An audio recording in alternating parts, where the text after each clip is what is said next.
Bismillahirrahmanirrahim. Assalamualaikum warahmatullahi wabarakatuh.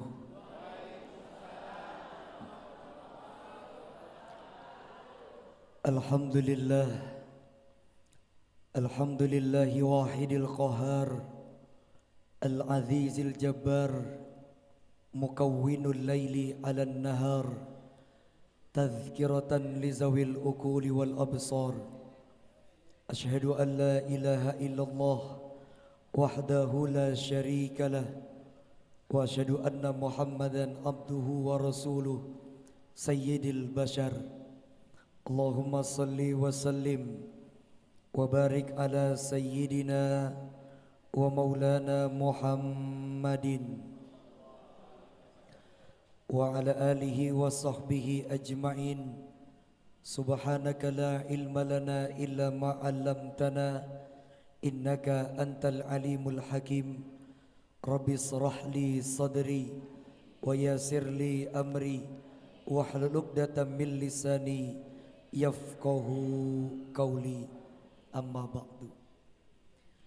Sadatul kiram, para alim ulama, para asatidzah, para tokoh masyarakat, para sepuh bini sepuh, para hujaj, bapak-bapak dan ibu-ibu, jamaah peringatan Maulid Nabi besar Muhammad sallallahu alaihi wasallam yang dirahmati oleh Allah Subhanahu wa taala. Wabil khusus yang sama-sama kita hormati Ketua DKM Masjid Jami Nurul Huda Al-Mukarram Bapak Ustadz Haji Budi Rianto, yang sama-sama kita hormati Ketua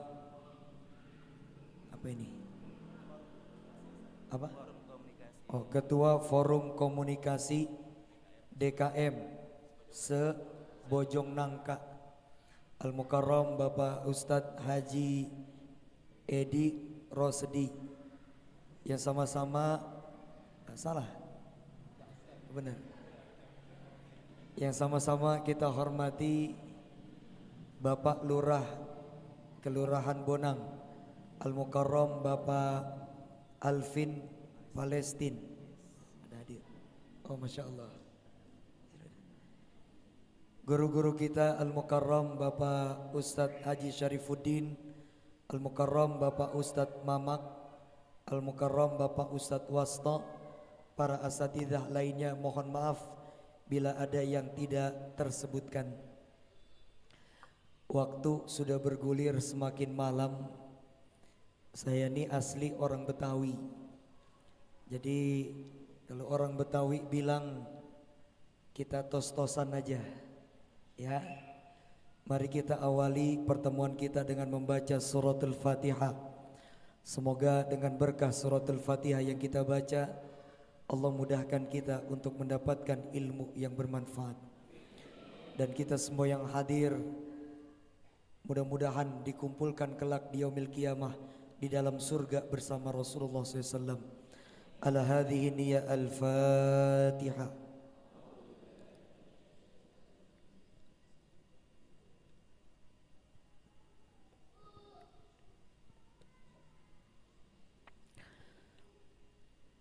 Amin ya Rabbal. Setiap sesuatu, setiap amaliyah atau pekerjaan yang kita lakukan di dunia itu punya tujuan. Saya ulangi ya. Setiap amaliyah atau pekerjaan yang kita lakukan di dunia ini punya tujuan. Sebagai contoh ringan, kita makan tujuannya untuk menghilangkan rasa. Nggak apa-apa Bapak Ibu, silakan aja makan. Enggak benar, udah disediain kan konsumsinya. Kalau ada makanan di meja, ini mah kagak ada.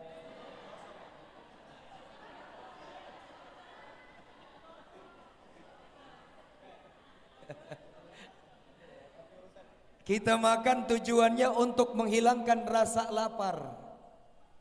Begitu pula saat kita minum, ada tujuannya, yaitu untuk menghilangkan rasa. Boleh saya minum ini?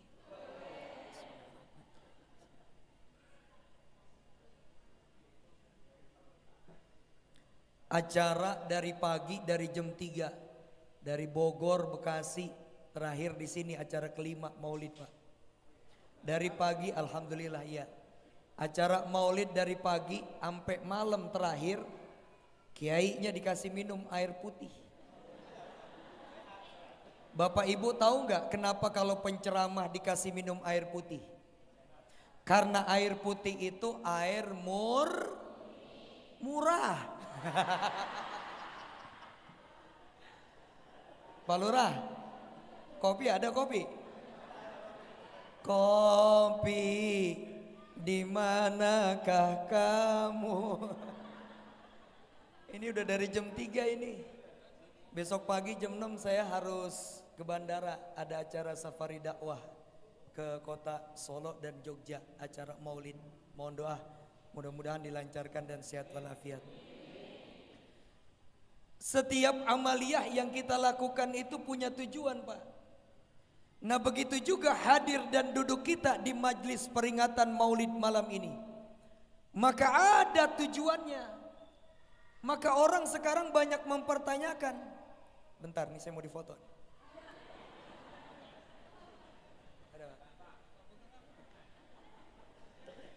Bukan begitu, Pak.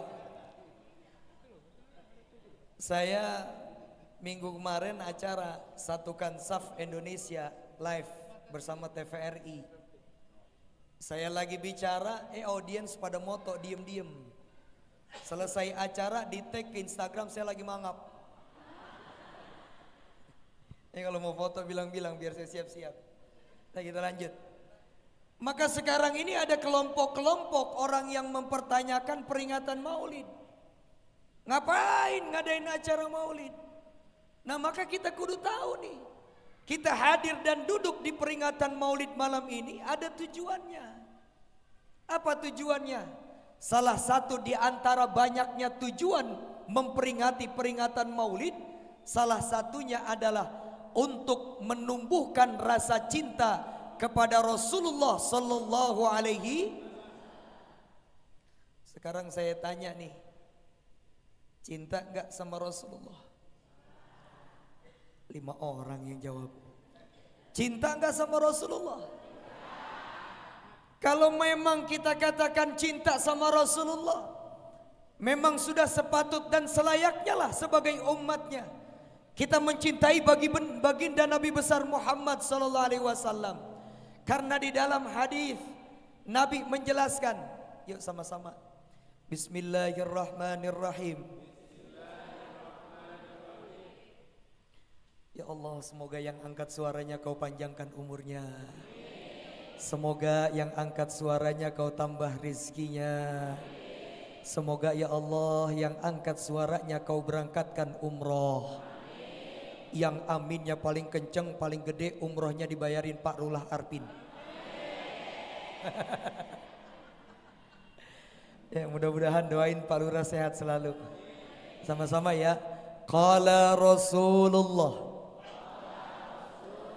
la yu'minu ahadukum hatta akuna ahabbu ilaihi min walidihi wa waladihi wan nasi ajmain.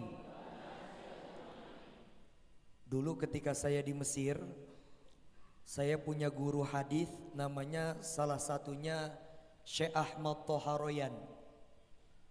Beliau itu kalau ngajarin kita murid-muridnya hadis, kita disuruh ngikutin kayak tadi. Kata beliau, biar berkah lisan kita melafazkan hadisnya Rasulullah. Semoga pertemuan kita tambah berkah. Tujuan memperingati Maulid salah satunya adalah untuk menumbuhkan rasa cinta kepada Nabi. Ya Allah. Kalau orang Betawi bilang I'm sorry. Ya. Masya Allah. Makasih ya. Cuman kalau ibarat perang, nih kopi berani banget ini. Keluar kagak ada temennya. Nah yuk kita lanjut yuk, waktu semakin malam.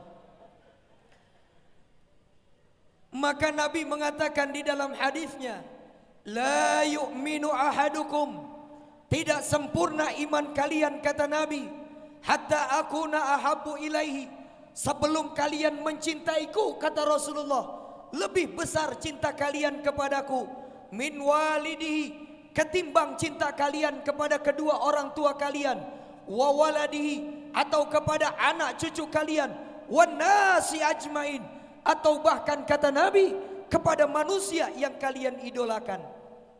Maka kalau kita masih cinta orang lain lebih besar dibandingkan cinta Nabi, belum sempurna keimanan kita. Maka bagaimana cara menyempurnakan iman kita? Tumbuhkan rasa cinta kepada Rasulullah. Bagaimana caranya? Salah satu caranya dengan mengadakan peringatan Maulid Nabi besar Muhammad. Tapi cinta yang bagaimana?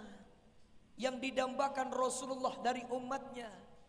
Karena kalau kita katakan, tadi saya tanya, cinta gak sama Rasulullah? Cinta.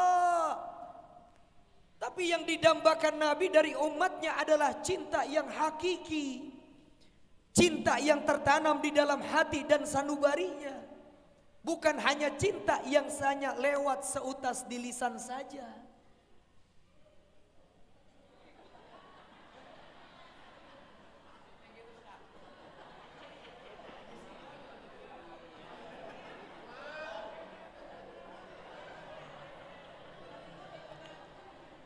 Makasih Bang ya.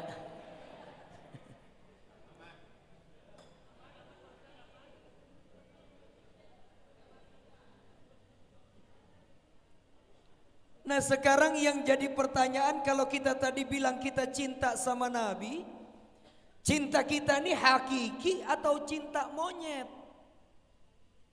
Bagaimana caranya? Harus dibuktikan, karena cinta butuh sebuah bukti. Enggak pakai cie Bu. Satu, cinta butuh sebuah bukti.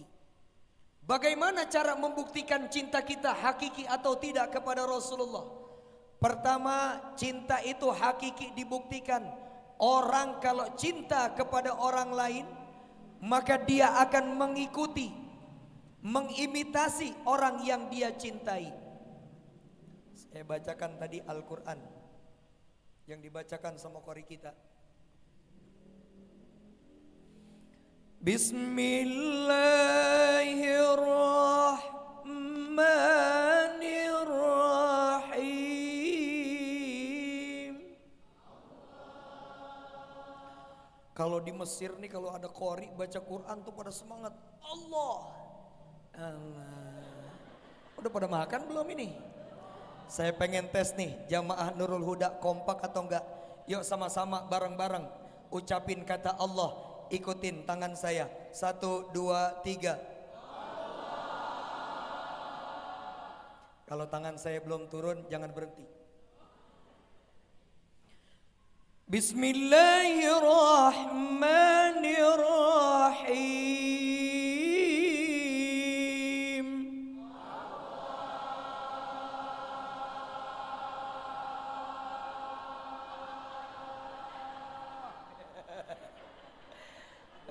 Ini di pojok.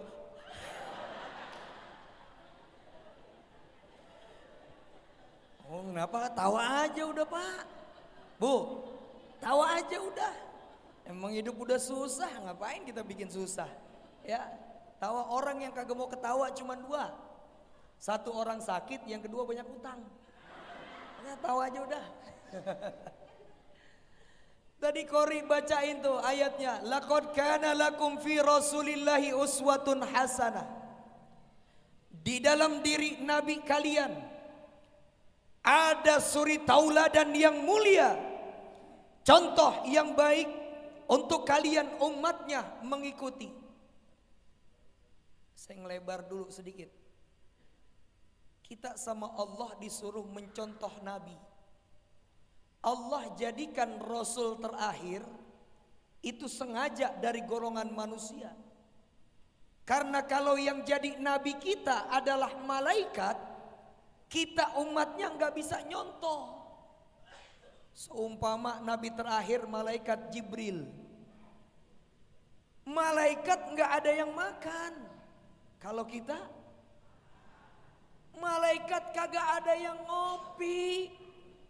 Kalau kita,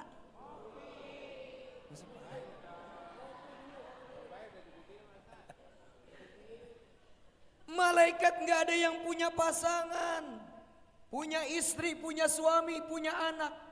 Lah kita berumah tangga. Kalau dijadikan nabi kita adalah dari golongan malaikat, demi Allah kita nggak bisa nyontoh perilakunya, akhlaknya nabi kita. Itulah kenapa nabi kita ini dijadikan Allah dari golongan manusia. Qul innama ana basyarum mithlukum yuha ilayya. Kata Nabi, aku ini manusia layaknya kalian manusia. Kita makan, Nabi kita makan. Kita minum, Rasul pun minum. Kita berumah tangga punya pasangan, Rasul pun demikian. Maka kita bisa mencontoh kehidupan perilakunya Rasulullah Nabi kita. Nih. Tapi sekalipun Nabi itu manusia, tadi di Barzanji yang dibacain tuh, Nabi itu tetap basyarun la kal basyar, manusia yang gak layaknya manusia biasa. Allah kasih kepada Nabi kita tuh keistimewaan. Kalau kita buka kitab Syama'il Muhammadiyah karya Imam At-Tirmidzi, di sana disebutkan Nabi punya keistimewaan. Di antara keistimewaan Nabi, annahu yara min khalfihi kama yara min amamihi. Rasul itu kalau ngelihat itu bisa depan belakang, Pak. Jadi kalau Nabi ini nggak pakai noleh, udah tahu siapa yang di belakangnya. Saya dipanggil, Assalamualaikum Ustadz, nggak tahu siapa yang nyalam. Begitu saya nengok, oh Pak Budi, baru tahu. Tapi kalau Rasul dikasih keistimewaan bisa ngelihat depan dan belakang. Kedua, Nabi itu satu-satunya manusia yang tidak punya bayangan. Laisa lahu dhalam. Saya diri nih Pak, Bu, saya ada bayangan saya nih. Bapak semua punya bayangan, Ibu punya bayangan. Satu-satunya manusia yang gak punya bayangan di muka bumi siapa? Baginda Rasulullah Sallallahu Alaihi Wasallam. Kenapa demikian? Allah mau menjaga kemuliaan Nabi. Kalau ada orang yang diri di samping Rasulullah, maka dia nggak bisa menginjak bayangannya Rasulullah. Allahumma sholli ala sayyidina Muhammad. Ibu punya ludah nggak? Bapak punya? Kita punya ludah. Rasul juga manusia punya ludah. Dalam peristiwa Isra dan Mi'raj, dalam peristiwa hijrahnya Nabi, Nabi berangkat bersama Sayyidina Abu Bakar As-Siddiq. Di tengah kejaran orang-orang kafir Quraisy, Nabi beristirahat, berdiam diri bersama Abu Bakar. Di mana? Berada di dalam sebuah goa. Di dalam hadis disebutkan Rasulullah tertidur di atas pangkuan siapa? Pahanya Abu Bakar As-Siddiq. Ketika Nabi lagi tidur di pangkuannya Abu Bakar, ternyata Abu Bakar As-Siddiq dipatok seekor ular. Mau jerit, mau nangis, Nabi lagi tidur. Terpaksa Abu Bakar As-Siddiq menahan sakitnya. Sampai karena udah gak tahan, keluar air matanya menetes, jatuh di pipinya Rasulullah. Rasul nanya, ma baluka ya Abu Bakrin? Abu Bakar, kamu kenapa nangis? Apa kamu bersedih dan takut karena kejaran orang-orang kafir Quraisy? Apa kata Rasulullah? La tahzan innallaha ma'ana. Gak usah sedih, gak usah takut, Allah bersama kita. Apa kata Abu Bakar? Rasul, saya bukannya sedih karena itu. Ini tangan saya kepatok ular, saya kagak tahan ya Rasulullah. Ada bisanya sama Nabi, diambil air liurnya, diolesin ke tangan Abu Bakar. Baik, sembuh. Ntar besok orang Bonang ada yang kepatok ular. sama Pak Lurah diludain. Kira-kira jadi gimana? Saya kalau ngelihat wajahnya Pak Lurah, orangnya baik hati, enggak ambekan, kagak baperan. Ada enggak lurah yang ambekan? Baperan, ada enggak? Di mana? Kalau ngelihat beliau wajahnya baik, insya Allah orang baik. Nih, jadi Nabi sekalipun manusia biasa, Nabi beda sama kita. Allah berikan kemuliaan kepada Nabi. Nah sekarang, kalau orang cinta kepada Rasul, dia akan mengimitasi orang yang dia cinta. Saya kasih contoh gampang begini Pak. Ini Masjid Jami Nurul Huda, imamnya ngefan mengidolakan Imam Sudes. Karena dia cinta dan mengidolakan Sudes, maka imam Masjid Jami Nurul Huda begitu jadi imam, Allahu Akbar, Bismillahirrahmanirrahim, Alhamdulillahi Rabbil Alamin. Gaya bacaannya meniru Imam Sudes. Kenapa? Orang kalau udah cinta kepada orang lain, dia akan mengimitasi, dia akan meniru orang yang dia cintai. Nah tadi kita katakan kita cinta sama Rasulullah, maka ayo jadikan Nabi sebagai suri tauladan. Kita contoh Rasulullah sebagai Nabi kita. Apa yang kita contoh? Ma usnida ilan nabiyyi sallallahu alaihi wasallam min kaulin. Satu, kita contoh Nabi dari segi ucapannya. Rasul kalau ngomong nggak pernah bohong. Rasul kalau bicara kagak pernah bohong. Pak, Rasul kalau bicara nggak pernah bohong. Maka kalau kita katakan cinta kepada Rasulullah, cinta gak sama Nabi? Cinta. Bicaranya masih suka bohong, suka berdusta, cintamu palsu kepada Rasulullah. Maka kalau kita katakan cinta kepada Rasul, yuk mulai malam ini jaga lisan kita, jangan lagi ada dusta di antara kita. Dua, masih dalam lisannya Nabi nih. Nabi kalau bicara nggak pernah ngomongin orang, alias Nabi nggak pernah gibah.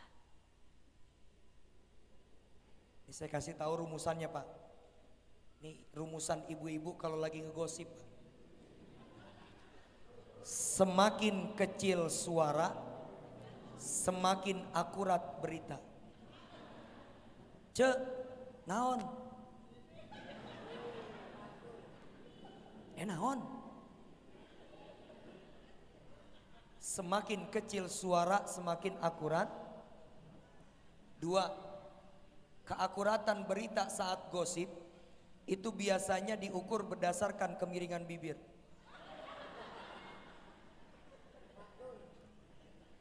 Nabi ditanya sama sahabat, ya Rasulullah, kata sahabat Nabi, inna fulanah takumul laila wa tasumun nahar.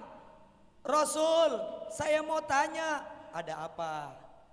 Ada seorang ibu-ibu ya Rasulullah. Ada nggak ibu-ibu di sini? Ini ibu-ibu ya Rasulullah, kata sahabat, takumul laila wa tasumun nahar. Wanita yang soleha, malam tahajud nggak pernah ditinggalkan, puasa sunnah dikerjakan. Cuman satu ya Rasul. Apa? Tu'dhi lisanu hajiron. Ini wanita ahli ibadah, nggak pandai jaga lisannya, suka ngomongin orang, suka bicarakan aib tetangga, alias Maka apa jawaban Nabi? La khaira fiha wa hiya finnar. Semua amal ibadahnya akan musnah dan dia akan masuk ke dalam neraka.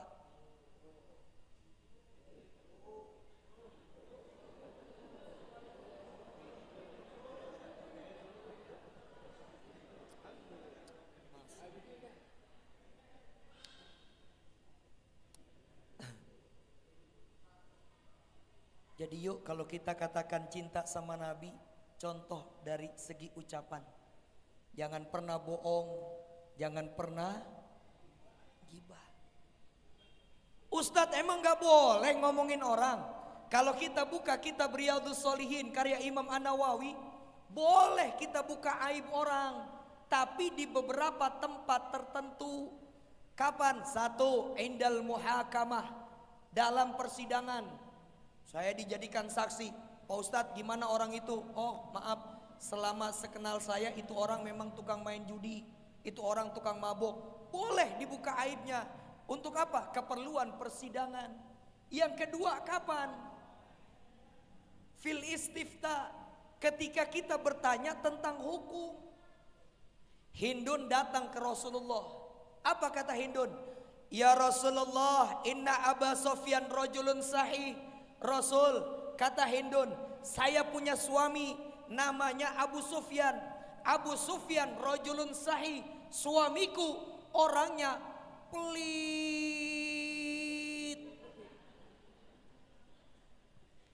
Yang kedua, ya Rasulullah, medit. Apalagi Pak? Koret. Apalagi? Bol kuning. Bahasa mana tuh? Apa-apa Pak, tahu aja. Lah, ini Hindun buka aib suami, tapi dia pengen tanya hukum. Bukan mau ngegosip sama Nabi. Apa hukum yang ditanyakan? Rasul, karena Abu Sofyan suamiku orang pelit. Diam-diam Rasul, tanpa sepengetahuan suamiku, duitnya saya ambil tanpa izin. Saya mau nanya Nabi, apa hukumnya seorang istri ngambil duit suami tanpa izin? Boleh atau tidak ya Rasul? Ntar dulu, boleh aja.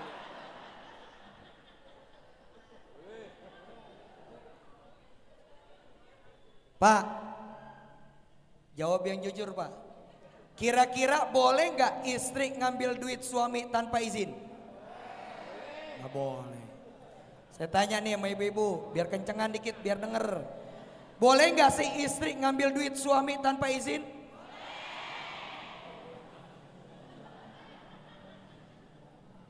Jadi boleh apa enggak Pak?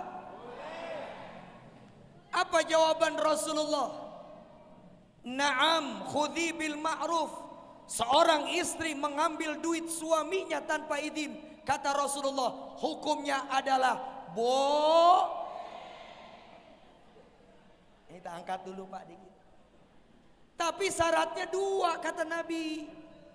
Rajulun sahih, kalau suaminya kalau suaminya nggak pelit kagak boleh. Yang kedua, khudhi bil ma'ruf, ambil secukupnya. Di dompet suami ada 500.000, ambil berapa Bu? Semua. Ini Pak Lurah, perempuan zaman sekarang memang begini. Pak Lurah udah tahu belum prinsip perempuan zaman sekarang? Belum tahu? Nih dengar baik-baik. Prinsip perempuan zaman sekarang, dengar baik-baik Pak Lurah. Duit suami, duit gue, duit gue ya duit.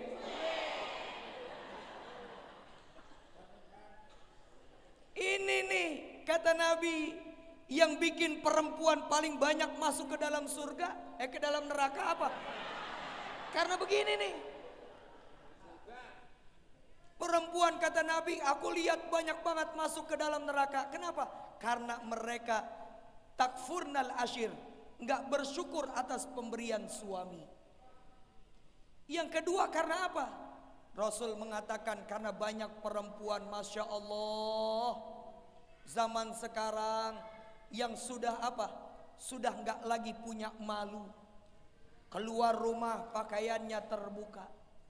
Tadi sebelum kesini, pas di lampu merah Karawaci itu Pak, sebelum kesini pas lampu merah Karawaci, lewat dikit di Islamik, saya ngisi rutin tuh di Masjid Al Islamik, di Al Istighna sama di sini juga nih, Villa Rizky Ilhami. Itu apa Pak? Begitu sampai itu kan kalau dari Islamik mau ke sini kan nyempit jalan. Pas pertigaan itu Masya Allah, pas lagi macet mau ke sini barusan, tiba-tiba ada anak cewek naik motor berhenti pas samping mobil saya.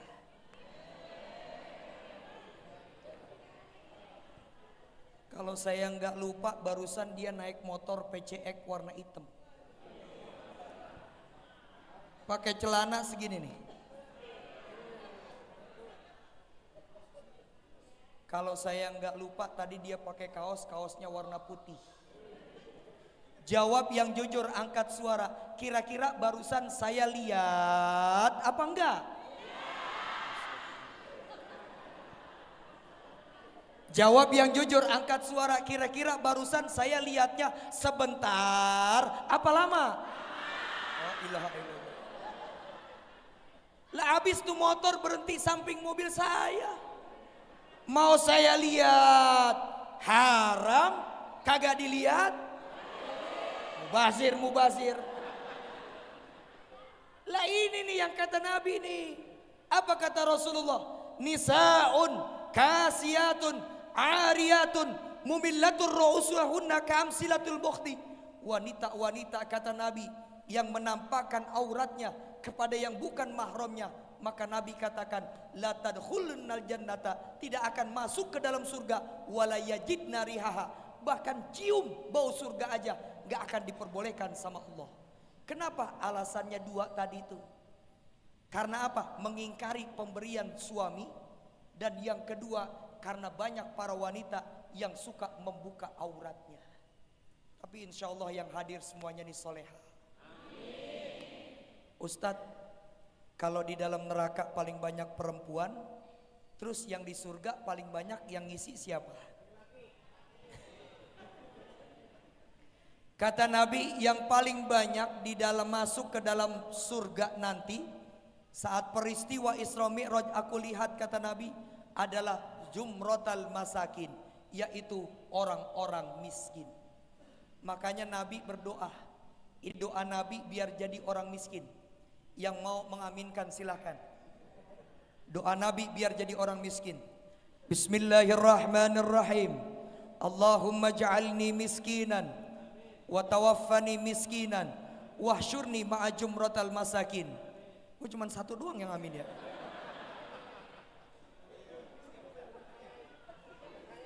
Ya Allah, mudah-mudahan kita semuanya diberkahi oleh Allah Subhanahu wa taala. Harta yang banyak, yang berkah. Ini satu. Kalau cinta sama Nabi, yuk kita contoh Nabi. Dari segi apa? Ucapan. Yang kedua, ma'usnida ilan Nabi sallallahu alaihi wasallam min fi'lin. Dari segi perbuatan. Nabi itu gak usah jauh-jauh dah. Ya, saya ngambil contoh. Kita nih makan sehari 3 kali. Maka Nabi bilang, apa kata Rasulullah? Idza akala ahadukum, kalau kalian makan, kata Nabi, falyakul biyamini, makanlah kalian dengan tangan kanan. Wa idza syuriba, apabila kalian minum, maka syariba falyasrab biyamini, maka minum kalian dengan tangan kanan. Nabi udah bilang, nih aku contohin makan dan minumku dengan tangan kanan. Jangan kalian umatku, kata Nabi, makan dan minum dengan tangan. Kenapa Nabi larang kita makan dan minum dengan tangan kiri? Karena Nabi mengatakan, inna syaitona yakulu wa yasrobu bishimali. Karena setan itu makan dan minum dengan tangan kirinya. Maka kalau ada orang makan dan minumnya bukan dengan tangan kanan, tapi dengan tangan kiri, berarti yang jadi suri tauladannya bukan Nabi, tapi Ayo nih yang ringan-ringan aja. Kita contoh makan, minum dengan tangan kanan. Jangan pakai tangan kiri. Kenapa? Ini gangguan setan. Loh. Yang kedua, apa yang Nabi contohkan? Pakai sendal, pakai sepatu. Nabi bilang, Idzan ta'ala ahadukum, kalau kalian pakai sendal atau sepatu, falyanta'il biyamini, pakailah mulai dari kanan, tak kaki kanan. Dan kalau kalian lepas, wa idza khala'a falyakhla' min shimalihi, lepas dari tangan kaki kiri. Ini yang rendah-rendah. Entar selebihnya bisa belajar sama para guru di sini di Masjid Nurul Huda. Maka ayo kita contoh yang ringan. Kalau emang kita katakan cinta kepada Rasulullah. Yang ketiga, au min sifatin, atau dari segi sifatnya. Nabi ini punya sifat apa? Ruhama'u bainahum. Nabi punya sifat kasih sayang. Nabi gak pernah sombong. Nabi Pak begitu memikirkan umatnya. Punya sifat apa? Amanah. Ada sidik, fatonah, amanah. Amanah. Nabi ini menjadi pemimpin yang punya sifat amanah.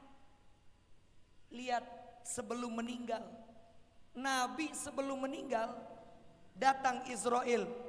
Rasul, engkau Israel, ada apa? Aku diperintahkan Allah untuk menjemputmu. Tapi kalau kau tidak berkenan ya Rasulullah, saya akan kembali. Nih satu-satunya manusia mau meninggal ditawarin, mau hari ini apa besok? Kira-kira kalau kita ditawarin mau malam ini apa besok? Pilih apa? Apa kata Rasulullah? Israel, sebelum kau mencabut nyawaku, tolong kau panggil kekasihku Jibril. Jibril dari luar datang. Apa kata Rasulullah? Jibril, apa hak yang Allah berikan untukku sebelum aku kembali kepadanya? Maka Jibril berkata, ya Rasulullah, innallaha ta'ala qad harrama ala sairil anbiya'i wal mursalin.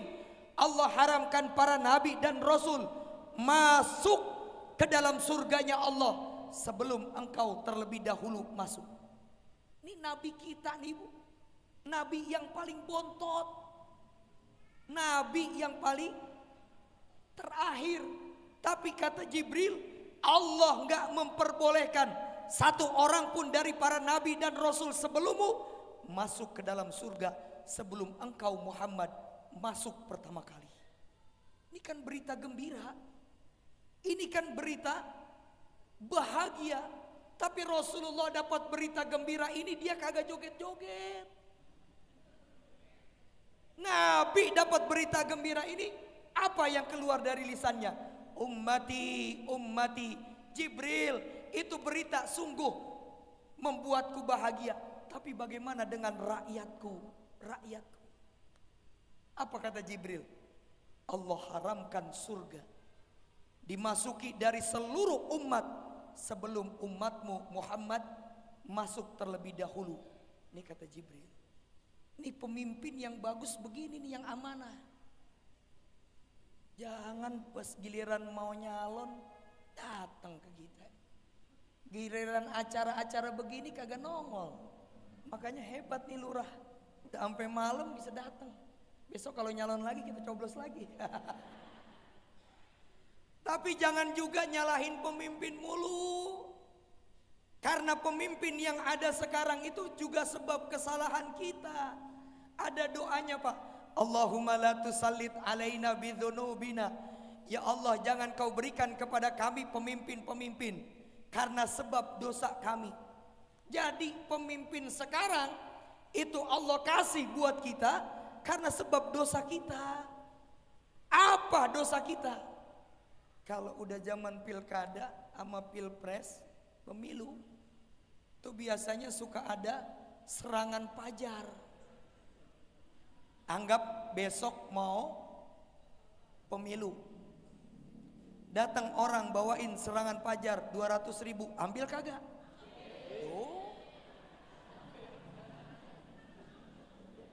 Padahal hadisnya jelas, ar-rashi wal murtasi finnar, yang ngasih serangan pajar, yang nerima, dua-duanya kata Nabi masuk ke dalam neraka. Ini kadang yang nyontohin kiai sama ustadznya sih. Ustadznya sama kiainya masih doyan sama duit beginian. Jadi umatnya juga pada ngikutin. Gara-gara kita nerima itu Pak. Itu dosa kita tuh. Akhirnya apa?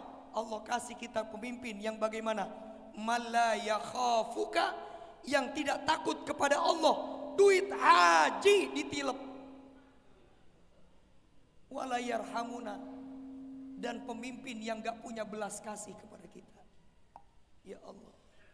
Maka yuk, kalau emang tahun depan, tahun berikutnya ada pemilihan RW, lurah, camat, DPR, dewan, dan lain sebagainya. Yuk kita mulai merubah kebiasaan kita. Ya, say no, katakan tidak kepada mereka yang memberikan kita serangan fajar. Kalau serangannya fajar, zuhur, asar, maghrib, isya, kira-kira terima gak?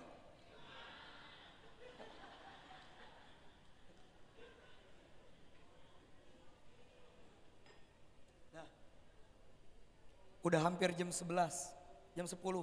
Saya bukannya gak mau lama-lama. Besok ini hari Senin, banyak aktivitas sebelum saya tutup. Kedua, pembuktian cinta kita hakiki atau tidak kepada Nabi dibuktikan dengan apa? Orang kalau cinta sama orang lain, dibuktikan dia akan mengikuti orang yang dia cintai. Ini ada perempuan dicintain sama laki-laki. Ini laki-laki suka ngerokok. Apa kata si perempuan? Bang, kalau abang cinta sama saya terima cinta abang. Tapi satu syaratnya, abang berhenti ngerokok. Ini perempuan bilang begitu Pak. Si laki karena cinta sama itu cewek, dia tinggalin kebiasaannya merokok. Maka kalau kita cinta kepada Nabi, Allah katakan dalam Al-Quran, wa ma atakumur rasulu fakhudhu, yang Nabi kalian perintahkan kerjakan, wa manahakum anhu fantahu, yang Nabi kalian larang tinggalkan. Nabi nyuruhnya apa? Satu, buat yang laki-laki kata Nabi, sholat berjamaah di masjid. Ini Masjid Jami Nurul Huda. Sapnya ada nggak 5 baris? Sapnya. Sholat subuh ada nggak 5 baris? Alhamdulillah. Nih Pak, Nabi mengatakan kaki kanan melangkah menuju sholat berjamaah, kutiballahul hasanah, ditulis 1 pahala. Kiri melangkah, yumha'an husayyi'ah, dihapuskan 1 dosa. Kanan ngelangkah ditulis pahala. Kiri, ini langkah kaki menuju sholat berjamaah, menuju majlis taklim. Maka Nabi bilang, inna a'zomakum ajro ab'adukum daro, yang paling gede pahalanya adalah mereka yang paling jauh rumahnya. Kenapa? Langkah kakinya banyak. Lah Pak Budi rumahnya samping masjid. Biar langkah kakinya panjang, harus gimana? Muter kemana?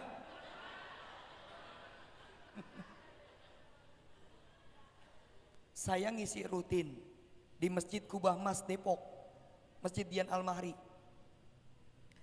Itu bulan kemarin Agustus, itu saya ngisi khutbah Jumat di sana.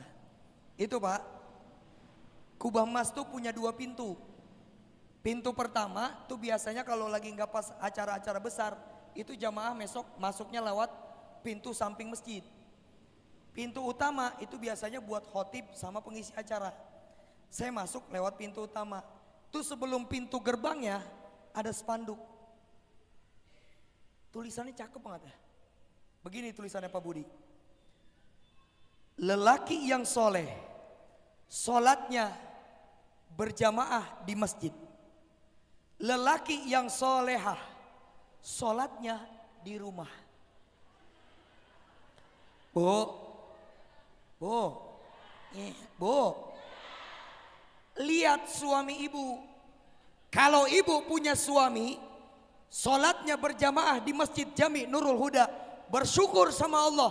tandanya ibu punya suami yang soleh. Tapi kalau suami ibu sholatnya di rumah, tandanya suami ibu suami yang soleh. Ini buat yang laki, ayo. Nabi bilang sholat berjamaah di masjid. Masjidnya udah cakep, kita makmurkan dengan apa? Sholat berjamaah. Ini perintah Nabi. Kalau cinta sama Nabi, kerjakan. Buat yang ibu-ibu, Nabi bilang apa? Ibu-ibu ikutlah pengajian. Ada pengajiannya di sini. Hari apa? Nih. Buka surah Yasin. Surah ke-36 ayat ke-12, posisi sebelah kiri paling bawah.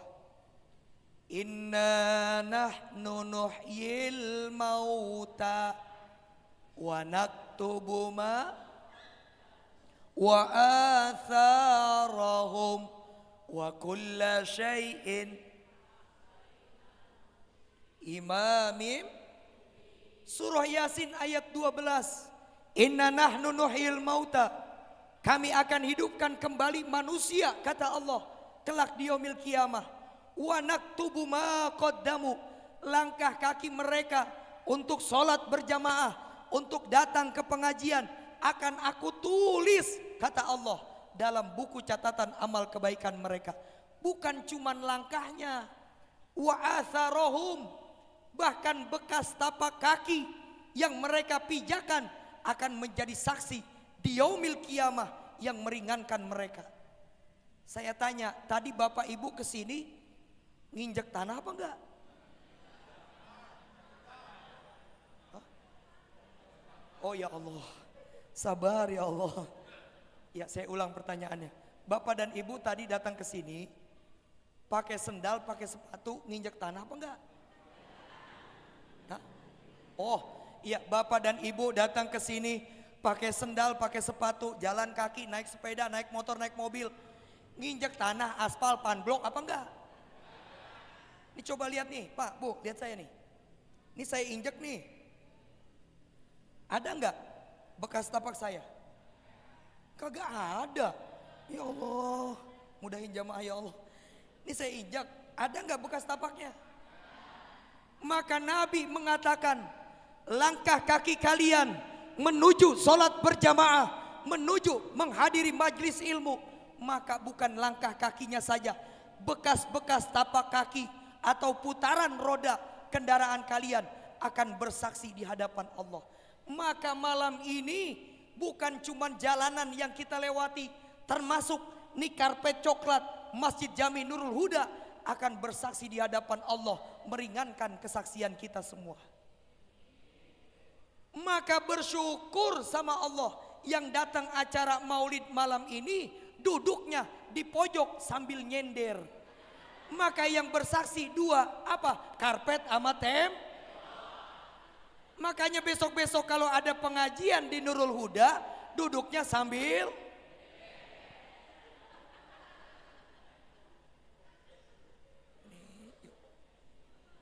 Yuk, sekali lagi yuk, kalau kita memang cinta sama Nabi, ayo kita ikuti Rasulullah. Apa yang Nabi tinggal larang. Nabi bilang tadi itu jangan gibah, jangan bohong. Nabi bilang jangan main judol. Ya, tinggalin. Kakek Zeus lagi bagi-bagi hadiah. La ilaha illallah. Nih, terakhir. Ya, udah lewat jam 10. Terakhir. Di antara bukti cinta kita kepada Rasulullah, Nabi mengatakan, man ahabba syai'an kathura bi dzikrihi. Orang kalau cinta sesuatu atau cinta kepada seseorang, lisannya enggak akan berhenti menyebutkan nama orang yang dia cintai. Kalau kita katakan cinta kepada Nabi, maka yo basahi lisan ini dengan nama Rasulullah sallallahu alaihi wasallam. Bagaimana caranya? Yaitu dengan memperbanyak bersolawat kepada Rasulullah sallallahu alaihi wasallam. Yuk, sama-sama kita baca solawat ke Nabi. Solawat apa nih? Terserah Ustaz. Solawat apa? Solawat busro, Solawat Jibril, Tibil Kulub, apa solawat, apa terserah Ustadz? Terserah Ustadz. Allahumma salli wa sallim wa barik alaih. Terserah Ustadz, terserah Ustadz. Lah katanya terserah Ustadz solawatnya. Ya, sama-sama kita baca salawat Tibil Kulub. Allahumma salli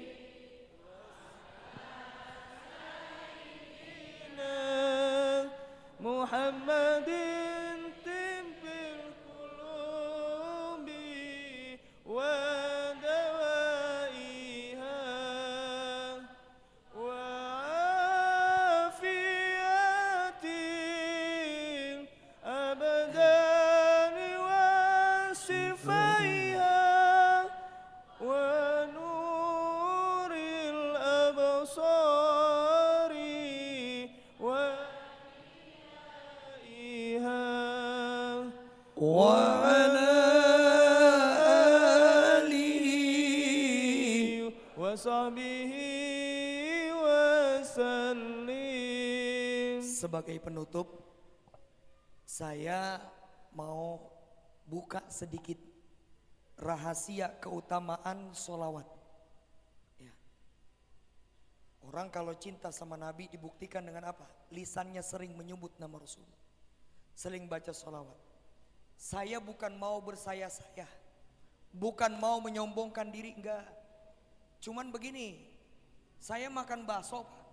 Saya makan bakso nih, enak banget. Terus saya bilang ke Pak Lurah, Pak Lurah tuh bakso yang depan situ enak banget. Saya bisa berani ngomong begitu dengan yakin saya udah nyobain. Pak Lurah barangkali belum nyoba, mungkin ada keraguan. Saya sudah merasakan di antara kemuliaan solawat.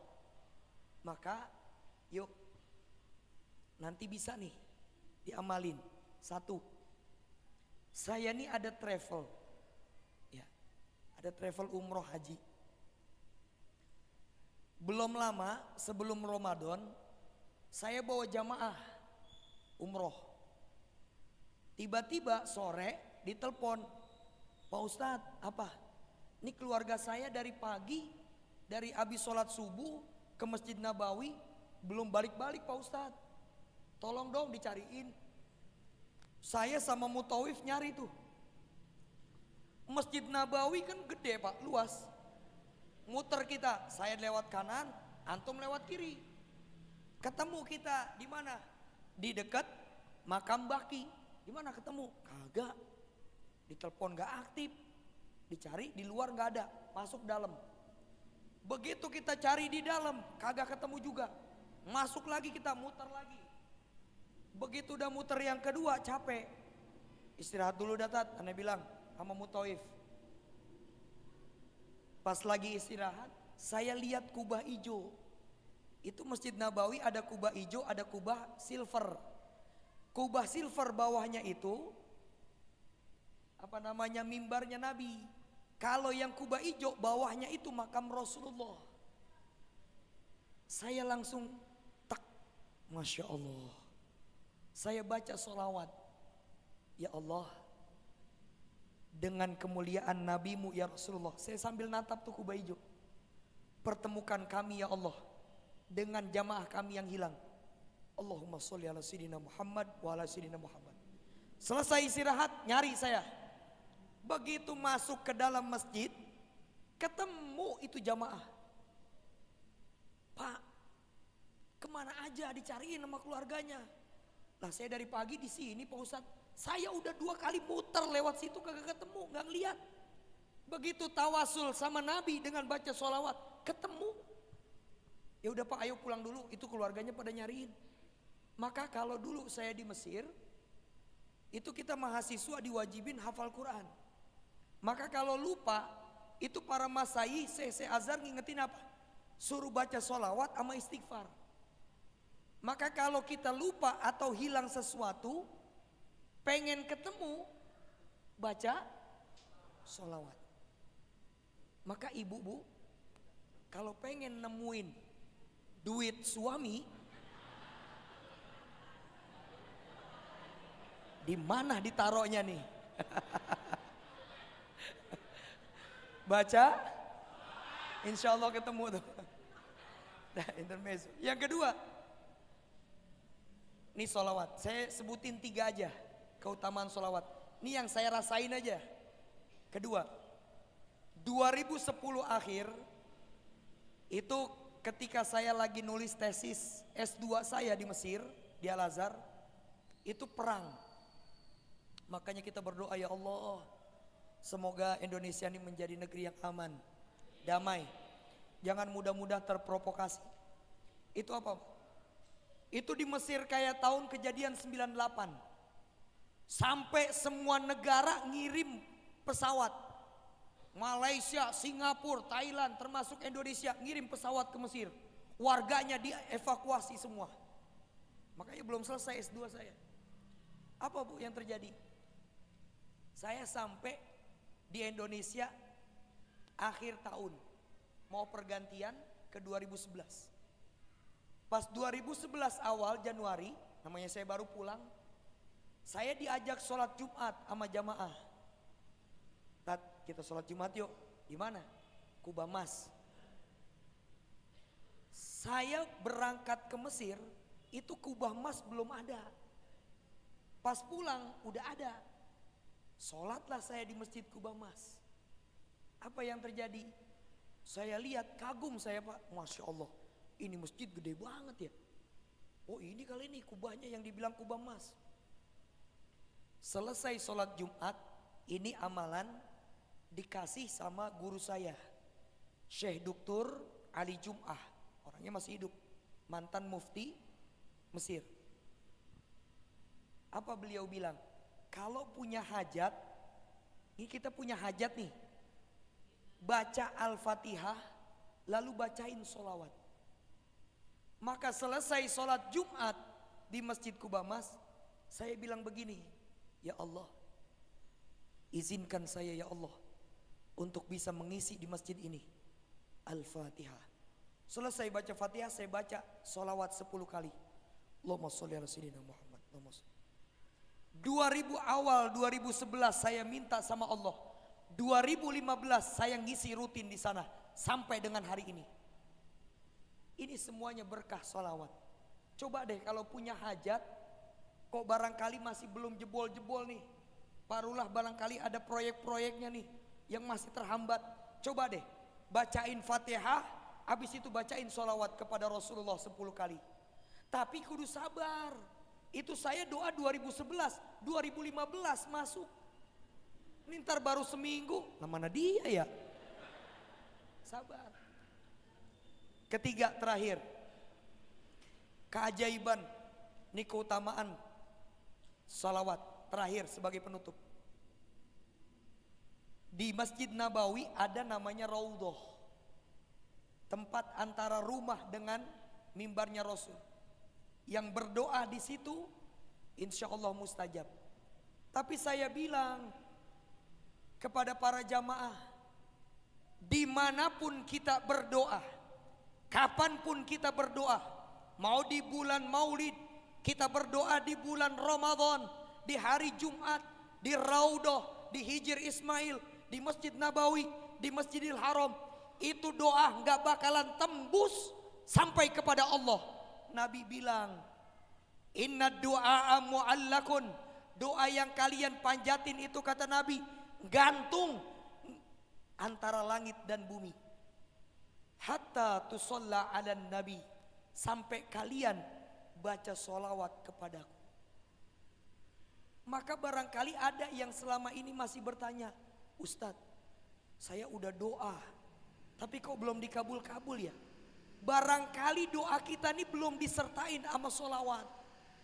Maka yuk kalau pas doa baca sholawat, Allahumma sholli ala sayyidina Muhammad wa ala ali sayyidina Muhammad, lalu memuji kepada Allah, walhamdulillahi rabbil alamin, baru minta.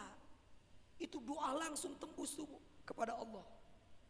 Ini beberapa di antara keajaiban-keajaiban sholawat ya. Dan sholawat ini akan menghantarkan kita mendapatkan syafaatnya Rasulullah. Yuk, sebelum kita tutup, kita baca surat Al-Fatihah. Ini udara entar panas, entar hujan. Saya nggak tahu di sini. Itu di kota Tangerang, ya, kita masih bersebelahan. Itu data dari Pak Camat, Kecamatan Priuk, Pak Lurah. Itu yang kena DBD, cikungunya, terus muntaber, batuk pilek banyak banget. Karena memang udaranya lagi pancaroba begini. Yuk sama-sama kita tutup majelis kita malam ini dengan bersama membaca Ummul Quran, suratul Fatihah. Semoga dengan berkah suratul Fatihah yang kita baca, Allah Subhanahu wa taala angkat penyakit saudara-saudara kita, keluarga kita, jamaah kita, tetangga kita, masyarakat kita, baik yang dirawat di rumah maupun di rumah sakit. Allah berikan kepada mereka kesembuhan, bisa kembali beraktivitas.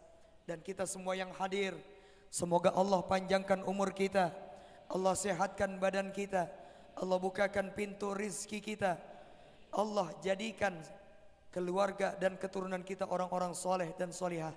Dan semoga kita yang berkumpul malam ini di majlis Maulid Nabi besar Muhammad sallallahu alaihi wasallam kelak dikumpulkan kembali kita dalam surganya Allah bersama Nabi kita Muhammad sallallahu alaihi wasallam. Ala hadhihi niyyah wa ala kulli niyatin salihah bihaqqi sayyidina Muhammadin sallallahu alaihi wasallam.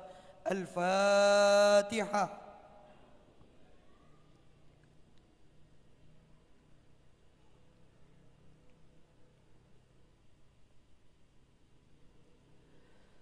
Astaghfirullahaladzim, astaghfirullahaladzim, astaghfirullahaladzim. Allahumma salli ala sayyidina Muhammadin fil awwalin wa salli wa sallim ala sayyidina Muhammadin fil akhirin walhamdulillahi rabbil alamin.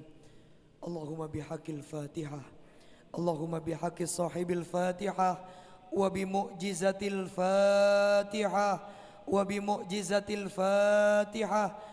Iftah lana ya Allah ya Hannan ya Mannan abwaab as-sihah wal afiyah, waftah lana ya Rahman ya Rahim abwaab al-ilmi wa abwaab al-rizqi wa abwaab as-salamah wa abwaab al-barakah wa abwaab al-maghfirah birahmatika ya arhamar rahimin. Rabbi ighfir lana dzunubana wa liwalidina wa limasayyikhina wa limuallimina wa li jami'i man fil qubur minal muslimin wal muslimat. Innaka anta ghafurur rahim.